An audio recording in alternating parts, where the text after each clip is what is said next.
Aïssatou, il est presque minuit, tu rentres à cette heure-là, comme si tu vivais seule, comme si tu n'avais pas de mari, j'aimerais savoir où étais-tu?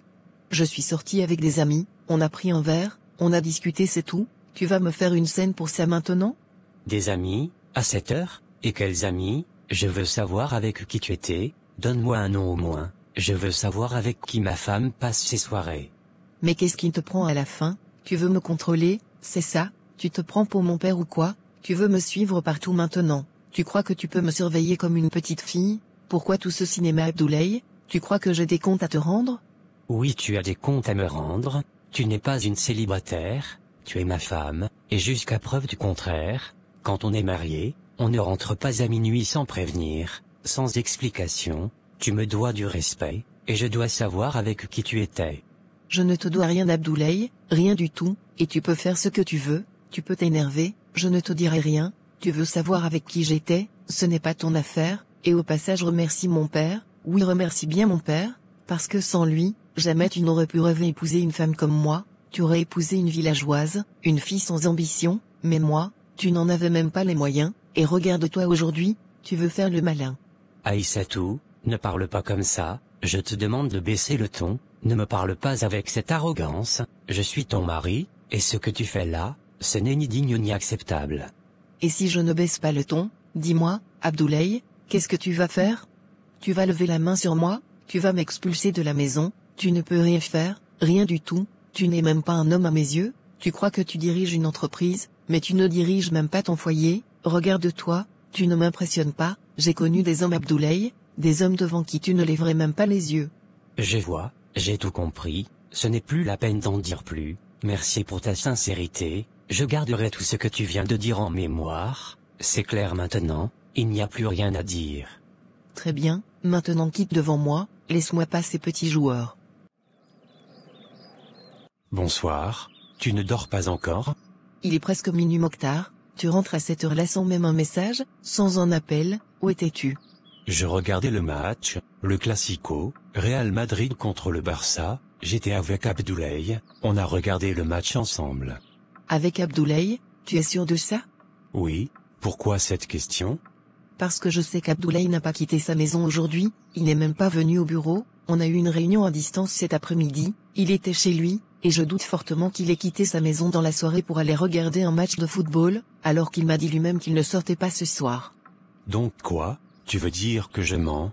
Tu veux me prendre pour un menteur maintenant? Comment tu sais où Abdoulaye était exactement? Abdoulaye, c'est mon patron, je le vois tous les jours, il m'a dit qu'il travaillait depuis la maison aujourd'hui, c'est tout, et ce que je n'aime pas, Mokhtar, c'est que tu essaies de me faire passer pour une idiote. Tu rentres terre presque tous les soirs, tu dis n'importe quoi, et tu penses que je vais continuer à te croire aveuglément? Très bien Médina, crois ce que tu veux, si tu penses que je mens, c'est ton problème, je ne vais pas me justifier davantage. Ne me prends pas pour une folle, Mokhtar, tu te fous de moi depuis trop longtemps, et tu veux savoir ce qui me dérange encore plus? Il y a 2 semaines, en nettoyant ta voiture, j'ai trouvé une boîte de préservatifs ouverte sous le siège, tu veux qu'on parle de ça? Parce que moi, je ne me souviens pas que tu utilises des préservatifs avec moi, alors explique-moi, Mokhtar, avec qui tu les utilises? Donc tu fouilles dans mes affaires maintenant, tu fouilles ma voiture, mais qu'est-ce qui ne va pas chez toi? Tu as perdu la tête? Ne détourne pas la conversation, réponds à ma question, avec qui tu utilises ce préservatif? Dis-le clairement. Je n'ai pas de compte à te rendre, tu m'as dit un jour, de ta propre bouche, que tu ne voulais pas faire d'enfant avec moi, tu m'as dit de prendre une seconde épouse si j'en voulais, alors maintenant, qu'est-ce que tu veux? Tu as ouvert la porte, ne sois pas étonné de voir qui entre. Tu n'as même pas honte, tu couches avec d'autres femmes et tu viens me parler de deuxième épouse, tu me manques de respect, tu piétines ce mariage. Je suis l'homme ici, c'est moi qui ai payé ta dot, je fais ce que je veux, si je veux prendre une deuxième femme, je la prends, ce n'est pas toi qui vas m'en empêcher, tu veux que je reste fidèle à toi pendant que tu me refuses tout, même un enfant, arrête ton cinéma et commence à te comporter comme une femme au foyer digne de ce nom, si tu avais fait ton devoir, rien de tout ça ne serait arrivé, assume tes choix. Tu n'es qu'un lâche, Mokhtar, un chien, un homme sans honneur, sans respect, tu n'es qu'un imposteur, un hypocrite. Je suis ton mari, et tu ferais mieux de me respecter, la prochaine fois que tu me parles comme ça, ce ne sera pas juste une gifle, tu vas le regretter.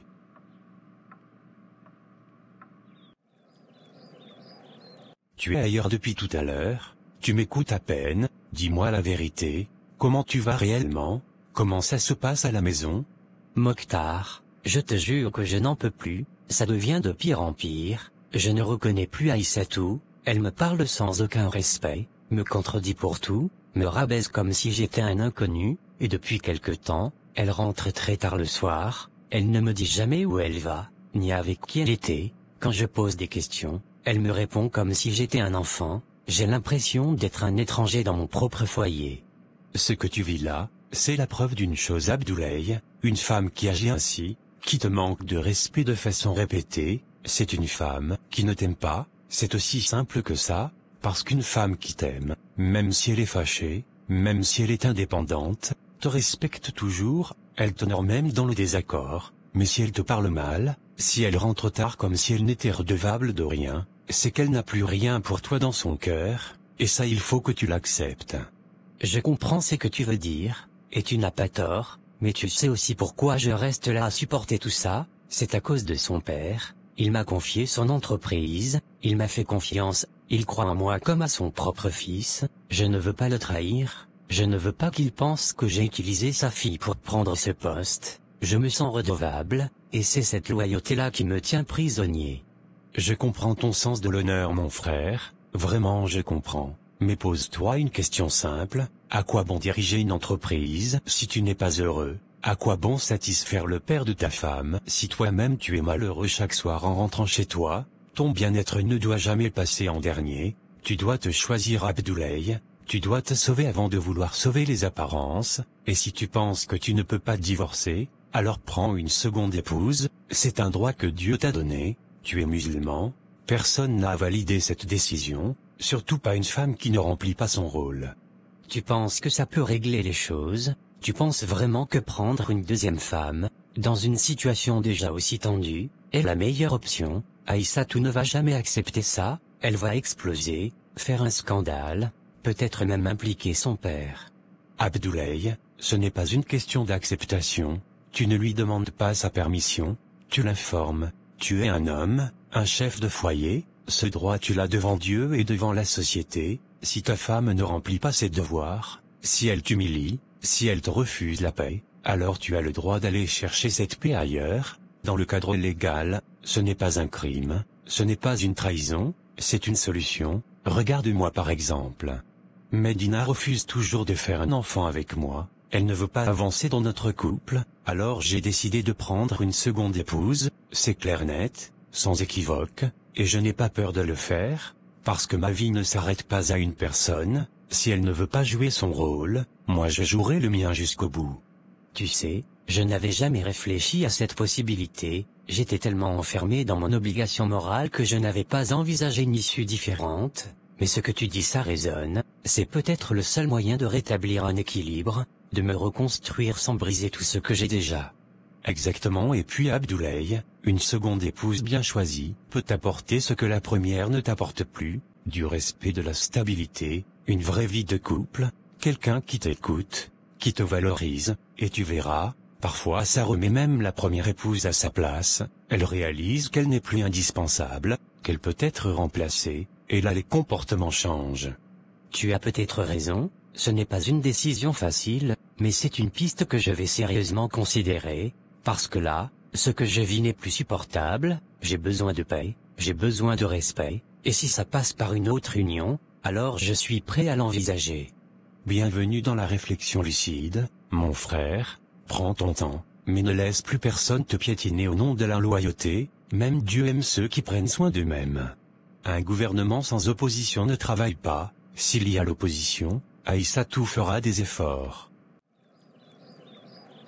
Mariam, j'ai eu une violente dispute avec Mokhtar hier soir, je crois que je ne l'ai jamais vu aussi arrogant, aussi méprisant, tout a commencé quand il est rentré tard, encore une fois, et je lui ai demandé où il était, il m'a répondu qu'il regardait le Classico avec Abdoulaye, mais je savais qu'il mentait. Parce qu'Abdoulaye, je travaille avec lui, et il était chez lui toute la journée, il n'a pas mis les pieds dehors, et quand je l'ai confronté, il s'est mis en colère, il m'a dit que je le soupçonnais à tort, mais le pire, c'est que je suis tombé sur des préservatifs ouverts dans sa voiture, sous le siège, pendant que je la nettoyais, et tu sais aussi bien que moi qu'il n'utilise pas ça avec moi. Médina, c'est pas possible, je ne pensais pas qu'il irait jusque-là, juste parce que tu ne veux pas faire d'enfant avec lui, il se permet d'aller voir ailleurs, c'est grave, très grave, c'est irrespectueux, tu es sa femme, et même si vous avez des différends, ce n'est pas une raison pour te trahir ainsi. Moi non plus, je ne comprends pas ce qu'il devient, il me reproche de ne pas vouloir faire d'enfant, mais comment veux-tu que je porte un enfant, pour un homme que je n'aime pas, je me sens étrangère dans cette maison, étrangère à lui, et maintenant il me dit clairement qu'il va prendre une seconde femme, comme si c'était une solution banale, moi je lui ai dit, s'il ose le faire, je demande le divorce, je ne vais pas rester dans un foyer à partager un mari que je n'ai jamais vraiment choisi, encore moins aimé.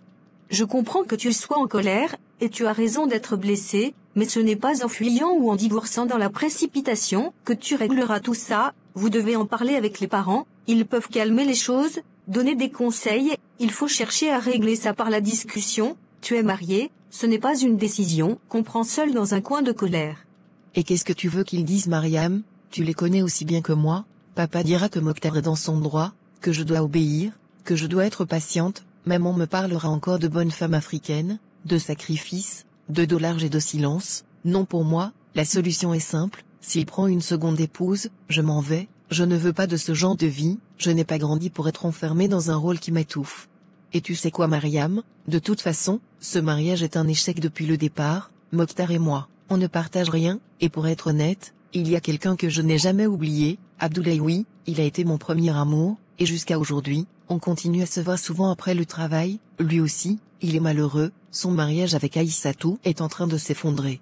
Elle le traite comme un moins que rien, elle rentre tard, elle l'insulte parfois, et il me confie ses peines, comme moi je lui confie les miennes, on se comprend Mariam, on se parle comme avant, et parfois je me dis que si nos mariages échouent, peut-être on pourra recommencer, repartir à zéro. Médina, ce que tu me dis là est très dangereux, tu joues avec le feu, et si Mokhtar apprend ça, ce ne sera plus juste une dispute, ce sera un scandale, tu connais son orgueil, son tempérament, même s'il lui te trompe, même s'il est fautif, crois-moi, il ne le supportera jamais, et Abdoulaye, s'il reste avec sa femme, tu risques de tout perdre pour rien, tu dois faire attention, ce genre de confidence, de proximité avec un ex, c'est très glissant. Et Mokhtar alors, il couche avec d'autres femmes et moi je dois rester là, fidèle à subir, pourquoi est-ce que c'est toujours nous, les femmes, qui devons faire attention, lui il n'a pas honte de me tromper, mais c'est moi qu'on met en garde, non Mariam, moi aussi j'ai un cœur, moi aussi j'ai droit au bonheur, et si je le trouve dans la paix qu'Abdoulaye m'apporte, je ne vais pas faire semblant. Je comprends Médina, je ne te juge pas, je veux juste que tu prennes tes décisions avec lucidité, pas avec colère, pense à ton avenir, à ta dignité, prends ton temps, et quoi que tu décides, sache que je suis là. Merci Mariam, et Nimatoulaye, comment elle va? Elle va bien, alhamdoulilah, elle m'a écrit hier, mais je n'ai pas encore eu le temps de l'appeler, elle me manque. Je vais l'appeler ce week-end, on va parler. Abdoulaye, dis-moi, comment tu vas vraiment? Je te demande pas juste pour la forme, je veux savoir, je vois bien dans tes yeux que ça ne va pas. Ça ne va toujours pas Médina, rien ne s'arrange, Aïssatou et moi, on ne se comprend pas, elle rentre de plus en plus tard à la maison, elle me parle comme si j'étais un employé de son père, pas son mari, et quand j'essaie de parler, de comprendre, elle élève la voix, elle me manque de respect, c'est comme si je vivais avec une étrangère, je me sens invisible dans ma propre maison. Je comprends, je vis exactement la même chose, avec Mokhtar tout est devenu un fardeau, il me met une pression constante pour que je lui fasse un enfant, alors que je lui ai dit clairement que je ne suis pas prête, et tu sais ce qui me blesse le plus, il m'a dit froidement que s'il n'obtient pas ce qu'il veut, il va prendre une seconde femme, il me l'a dit comme s'il me faisait une faveur. Et l'autre jour, j'ai vu des préservatifs dans sa voiture, il ne les utilise pas avec moi, alors je n'ai pas besoin de te faire un dessin, quand je lui en ai parlé, il m'a même pas nié, il a trouvé ça normal, et en plus, il m'a encore menacé de prendre une seconde épouse, je lui ai dit clairement que s'il ose, je le quitte, je refuse de vivre dans la polygamie par contrainte. Je sais, il m'en a parlé. Il t'en a parlé? Oui, on s'est vu récemment, il m'a expliqué sa version des faits, il m'a dit que tu refuses de faire des enfants, et que c'est pour ça qu'il pense à épouser une seconde femme, et tu sais ce qui m'a choqué, il m'a dit que moi aussi, je devrais faire pareil, il m'a dit que si Aïssatou ne me respecte pas, la meilleure solution, c'est de prendre une autre femme, que ça la remettra à sa place, qu'elle comprendra qu'elle n'est pas irremplaçable. Et tu es d'accord avec ça? Tu comptes vraiment prendre une autre femme? Oui, j'y ai réfléchi longuement, et aujourd'hui, je pense que c'est la meilleure solution. Je suis fatigué d'attendre qu'Aïssatou change. Elle ne changera pas, et moi, je mérite la paix, je mérite une femme qui m'écoute, qui me respecte, qui partage vraiment ma vie. Alors oui, je veux épouser une seconde femme. Et c'est qui? Tu veux épouser qui? C'est toi Médina, c'est toi que je veux épouser. Quoi moi? Mais je suis mariée à Abdoulaye, tu le sais bien, comment tu peux dire ça? Justement, tu viens de me dire toi-même que tu vas le quitter s'il prend une seconde épouse, tu n'es pas heureuse avec lui, il te méprise, il te trahit, et moi, je t'aime, je t'ai toujours aimé, depuis le premier jour, même quand la vie nous a séparés, même quand tu as épousé Mokhtar, même quand j'ai été forcé d'épouser Aïssatou, je n'ai jamais cessé de t'aimer. Si tu quittes ce mariage, Médina, je suis là, je t'attends, et je veux t'épouser proprement officiellement, parce que tu es la femme que mon cœur a choisie. Je ne sais pas quoi dire Abdoulaye, c'est beaucoup, je ne m'attendais pas à ça, je ne pensais pas que toi aussi, tu ressentais encore tout ça. Réfléchis Médina, prends ton temps, je ne te presse pas, je veux que ce soit clair, mais sache que mon cœur est resté avec toi, même quand la vie nous a éparpillés. Si tu veux faire un nouveau départ, moi je suis prêt, dis-moi juste ce que tu veux. Je vais réfléchir à tout ça Abdoulaye, c'est trop important pour décider sur un coup de tête, je dois remettre de l'ordre dans mon cœur, dans ma vie, mais merci pour ton honnêteté, merci de m'aimer encore, malgré tout. D'accord Médina, j'ai compris.